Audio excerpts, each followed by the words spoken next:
জলদি পা চালিয়ে চল রে বাপ। শেষ রাতে ত্রিবেণী ঘাট থেকে রওনা হলে তবে গিয়ে সকাল 10 ঘটিকায় বজরা নিয়ে শহরে পৌঁছাতে পারবো। সাহেবরা আবার দেরি পছন্দ করেন না। তারপর পথে কিসের ভয় জানিস তো? নে নে নে চল বাবারা।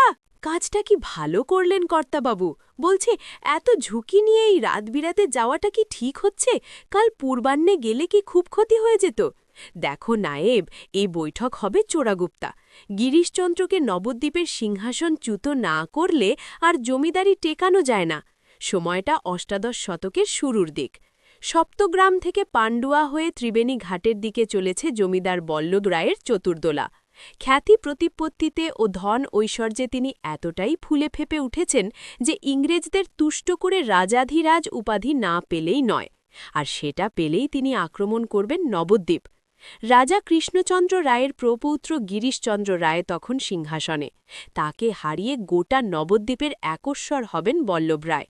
সেখানকার রাজা করবেন পুত্র গৌতমচন্দ্রকে। অতুল ঐশ্বর্য প্রাপ্তি ও নদিয়া বহু দিন ধরে তার সেনদৃষ্টিতে ছিল।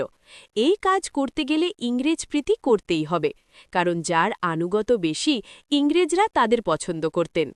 পলাশির যুদ্ধে ইংরেজদের সঙ্গ দেওয়ায় মীর কাসেম রাজা কৃষ্ণচন্দ্রকে মৃত্যুদণ্ড দেন। তবে রাজ পরিবারটির ইংরেজ আনুগত কিছুমাত্র কমেনি।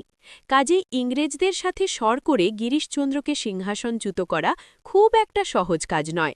উপঢৌকনে ইংরেজদের খুশি করতে হবে। নেটিভ জমিদার হিসেবে